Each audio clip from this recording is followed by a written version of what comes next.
Olá pessoal, tudo bem com vocês? Sou a professora Conceição Alencar e começa agora sua aula de língua portuguesa. Se liga na TV Educação e no portal do estudante que tem muito conteúdo para vocês. Na aula de hoje vamos fazer uma introdução à semântica. Vocês sabem que a nossa gramática ela é toda dividida em partes, né? Nós temos a semântica, temos a morfologia, a sintaxe, a estilística. Vocês vão perceber que a semântica ela trata do sentido, do significado das palavras, né? Algumas palavras são bem próximas, bem parecidas, tanto na escrita como na sonoridade. Então, hoje nós vamos falar da sinonímia, antonímia, paronímia e homonímia. São palavras bem parecidas, né? Mas a gente vai ver a diferença entre elas, justamente na escrita e também nessa questão da oralidade e também do significado. Então, vamos começar. Começando aqui falando um pouquinho da semântica. A semântica é um ramo da linguística que se refere aos significados das sentenças. Esta área subdivide-se em vários tipos, como a semântica textual, formal, lexical, discursiva, cognitiva, entre outras.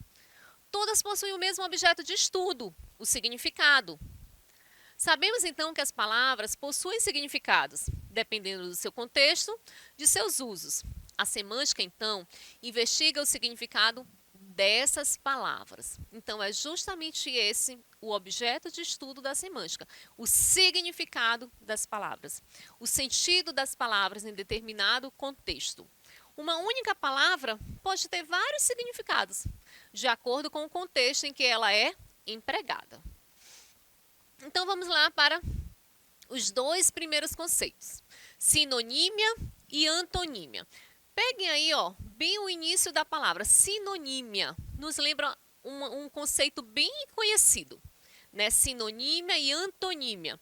Nos remete a quê? A sinônimos e a antônimos. Então, observem aí que já traz muitas dicas para a gente. A maneira aí já traz muita dica para a gente. Então, vamos analisar duas frases. A primeira diz assim, Pedro comeu a manga verde. João consertou a manga da camisa na máquina de costura. Então, nós temos duas vezes a mesma palavra, manga e manga. E como é que eu vou saber qual é qual? Claro que eu vou saber pelo contexto. Ele comeu a manga estava verde, ele comeu. Então, já sei que está falando de uma fruta. E quando eu digo consertou a manga da camisa, óbvio que eu já sei que não é de comer. Que aí trata-se de uma parte da camisa. Então, pelo contexto, eu vou conseguir fazer essa diferenciação.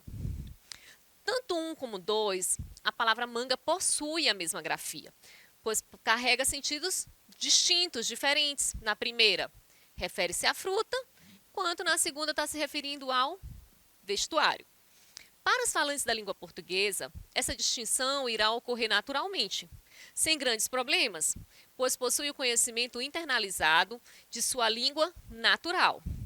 A semântica, então, tem como finalidade estudar esse conhecimento. Turma, para nós que temos a língua portuguesa como língua materna, isso é algo tão comum, tão natural. Mas se vem uma outra pessoa que fala um outro idioma, não vai ser tão comum. Se ela aprendeu que manga é uma fruta, vai ser difícil para ela identificar, dentro de um outro contexto, que essa palavra possui um outro significado. O mesmo acontece com a gente, né? House, casa em inglês. Será que eu posso utilizar essa palavra em um outro contexto? E aí a gente já fica com essa dúvida. Será que lá tem um outro significado? Então, acontecem também com outras palavras de outros idiomas que possuem significados diferentes daqueles que nós aprendemos. Então, o que seriam sinonímias? São palavras que mantêm relações de sinonímia e que representam basicamente uma mesma ideia. Elas são sinônimas, têm ali uma mesma ideia. Por exemplo, casa, moradia, lar, abrigo, residência, sobrado, apartamento, cabana, elas têm ali o mesmo campo semântico. Vocês já ouviram muito falar sobre campo semântico, né? Pertencem ao mesmo sentido. Todas essas palavras representam uma mesma ideia, o lugar onde se mora. Logo, trata-se de uma família de ideias, né? Uma família de palavras. Mas muito cuidado, elas são sinônimas, mas mesmo assim, eu tenho que escolher a palavra mais adequada para aquele contexto, né? Quando eu digo, passa lá em casa, e aí a gente pode ir lanchar mais tarde. Será que eu digo assim, passa lá no meu lar? Fica estranho, não fica? Passa lá no meu lar. Lá já dá mais uma conotação de aconchego, de família, né? Já remete a uma outra conotação, né? Então tem essa diferença. Embora de significado sejam parecidos, mas a gente precisa saber qual das duas utilizar para ficar mais adequado. Antonímia é a relação que se estabelece entre duas palavras ou mais que apresentam significados diferentes, contrário, são os antônimos, né? Turma, por que é tão importante aprendermos sobre sinonímia e antonímia? Justamente para que a gente possa ter um vocabulário mais amplo, mais rico. Na hora da redação do Enem, vocês não precisam repetir uma palavra várias vezes. Para isso, vocês vão utilizando palavras que são sinônimas ou até, né, antônimas, para que vocês possam ir fazendo essa relação. Exemplo, aqui no caso, economizar, gastar. Bem, mal. Bom, ruim. Aqui vocês percebem que elas são totalmente contrárias, né? Então, é muito importante que a gente tenha conhecimento desses dois conceitos para que a gente possa ampliar um pouco mais o nosso vocabulário. E aí, quando a gente tem conhecimento desse conceito, eu posso utilizar dentro do momento mais formal e outro que é um momento mais coloquial, ali mais despojado, junto com os amigos, né? Utilizando palavras que têm o mesmo significado, mas que são, né, tem significados próprios, mas cada uma dentro de um contexto. A paronímia, prestem muita atenção. Palavras que possuem grafias parecidas, são parecidas, não são iguais, apenas parecidas. Só que os significados são diferentes. Por exemplo, docente e discente são parecidos. Por serem parecidas, a gente confunde muito os conceitos. Docente está relacionado a professor, discente relacionado a alunos. Descrição e descrição. Descrição é o descrever alguma coisa, né? Descrever como é uma rua, como é uma cidade, como é uma pessoa. E descrição é ser discreto, não sai contando tudo por aí, coisas que te contam, né? E aí você sai aí espalhando para todo mundo, não foi discreto com aquilo que você viu, com aquilo que você percebeu.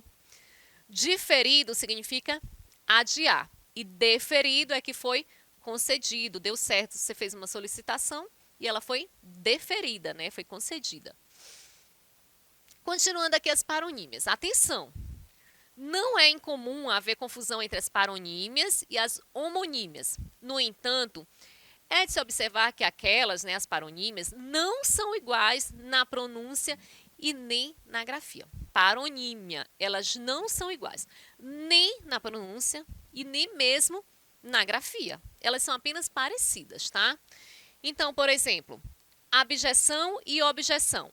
Uma significa baixeza e a outra obstáculo. Elidir e ilidir. Elidir significa suprimir, excluir, eliminar, enquanto que ilidir significa rebater, contestar, refutar. Emergir e imergir. Imergir é vir à tona e imergir é mergulhar. Essa é uma palavra que as pessoas confundem muito. Agora vamos começar as homonímias. E aí nós temos várias classificações para as homonímias, né? E essas classificações, elas são muito próximas, por isso a gente tem que ter muito cuidado. Faça uma tabelinha aí no caderno de vocês, faça um mapa mental, fazendo essa separação para que vocês possam ter uma compreensão melhor. No estudo das homonímias, encontramos palavras homófonas, homógrafas e perfeitas. Todas têm significados diferentes, mas podem ser iguais na pronúncia, na grafia ou nos dois casos, né? Homófonos. Peguem sempre o radical da palavra. Homo mais fono. Fono está relacionado a quê? Está relacionado ao som. Homo, igual. Então, sons iguais. Então, homo mais fono, que significa igual som. Som igual. São palavras com significados diferentes, mas com a pronúncia idêntica. Homógrafos. Homo mais grafos, que significa grafia. Então, a grafia é igual. São palavras com significados diferentes, mas com a grafia idêntica. E os perfeitos? O perfeito, como o mesmo nome já está dizendo, né? São perfeitos, mas por quê? É quando há a combinação de ambas, pronúncia e a grafia são iguais. Tanto a pronúncia quanto a grafia são iguais. Mas o significado é diferente. E aí deu uma confusão aí na cabecinha de vocês. Basta fazer um mapa mental, separando cada uma. Vão pelo radical da palavra. Homófonos, som. Homógrafos, escrita. Então fica assim, ó. Olha como é que elas estão, como é que elas ficam separadas. Façam esse esquema aí no caderno de vocês, tá certo? Quando é que elas são, quando que eu chamo de homófonos? Quando a pronúncia é igual. Eu pronuncio da mesma forma. Da mesma forma é pronunciado. Homógrafos, a grafia é idêntica, a escrita é idêntica. E o perfeito, os perfeitos, pronúncia e grafia são iguais. Vamos ver alguns exemplos? São vários os exemplos dos homófonos. Nós temos muitas palavras que são homófonas. Na seguinte frase, verificamos que caçar e caçar são palavras com a mesma pronúncia, mas com significados diferentes. Então, quando eu leio, ó, caçar e caçar, tem diferença na pronúncia? Não, a pronúncia é a mesma. Mas o significado é o mesmo? Como é que eu vou saber qual eu tenho que utilizar? Pelo contexto. Pelo contexto, eu vou saber qual eu devo utilizar. A caçada aos animais não é mais permitida, uma vez que foi caçada a lei que permitia. Então, caçada relacionada ali, né, aos animais, e caçada que é uma autorização, né, não foi mais permitida. Por exemplo, outro exemplo, conserto e concerto. Concerto com S significa consertar alguma coisa que quebrou. E concerto com C significa um concerto musical relacionado à música, né? Então, tem a mesma pronúncia. Aqui outras palavras, né? Caçar e caçar, que nós já vimos. Cela e cela, aposento dos prisioneiros, e cela, o arreio que coloca sobre o cavalo. Censo e censo. Tenho o censo de recenseamento, né? Quando vai fazer lá o IBGE, conferindo quantidade de pessoas, dados econômicos. E o censo, né? Censo de humor, censo de valor, censo de juízo, de percepção. Continuando ainda sobre as homonímias. Da mesma forma, também são vários os exemplos de homógrafos. Na seguinte frase, verificamos que o verbo poder se apresenta tanto no passado quanto no presente, com a grafia igual. Mas agora o som é diferente, né? Ontem, João pôde estudar bastante. No entanto, hoje não pode mais. O acento circunflexo em pôde é, aliás, um acento diferencial. Não sei se vocês lembram, mas essa questão do acento diferencial, algumas palavras perderam esse acento, né? E outras, poucas ainda continuam com esse acento. Isso foi tratado na nossa aula sobre as reformas ortográficas, sobre reforma ortográfica, tá? Então, se você não viu, dá uma passadinha na plataforma Gonçalves Dias, que nós temos uma aula sobre a reforma ortográfica e todas essas mudanças que ocorreram. Então, outros exemplos de homófonos, né? Pôde e pode, passado e presente, né? Acerto, de correção, e acerto, do verbo acertar. Como é que eu vou saber qual a pronúncia correta? Pelo contexto, né? Acerto e acerto.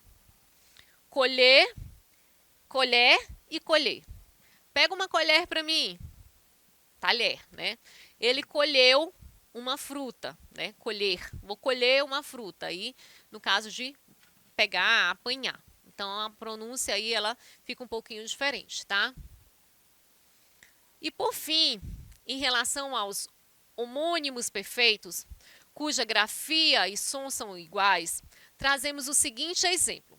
Maria casa com João, em cerimônia simples realizada na sua casa. Olha só o que eu falei para vocês. Duas palavras têm o mesmo som, têm a mesma grafia, mas possuem significados diferentes. Elas são perfeitas. Por que são perfeitas? Mesmo som, mesma grafia e significados diferentes. Mais uma vez, como é que eu vou saber? Pelo contexto. Só dá para saber pelo contexto. A palavra casa, mesmo som, mesma grafia, assume aí significados diferentes, né? Casa no sentido de casar com alguém, né? Casamento. E o outro, casa no sentido de moradia. Aqui, novamente, né? Outro exemplo, cedo, ele chegou tarde. Vou ceder a vez para você, eu cedo minha vez para você. Manga, fruta e manga, parte da camisa. Também são exemplos de homônimos perfeitos. O que são homônimos perfeitos? Mesmo som, mesma grafia, significados diferentes. São perfeitos porque é o mesmo som e a mesma grafia. Agora vamos aqui para uma questão bem rapidinho para a gente finalizar a nossa aula sobre introdução à semântica. Nós teremos ainda outra aula sobre isso, né? Para a gente tratar sobre toda essa questão, porque nós temos ainda outras classificações. Então, aqui foi mesmo só o início à semântica. Então, vamos lá, vamos colocar aqui nosso conhecimento, ver se vocês conseguiram compreender. Levando em consideração o contexto, lembrem, a gente sempre vai ter que levar em consideração o contexto. Atribuído pelos enunciados, empregue corretamente um dos termos propostos pelas alternativas entre parênteses. Gente, esse conteúdo é um conteúdo que cai muito em vestibular, que cai muito em concursos. Concursos é um dos temas preferidos de concurso. Por quê? Porque ele quer saber justamente sobre essa significação, né? Uma palavra muda uma letrinha muda todo um significado.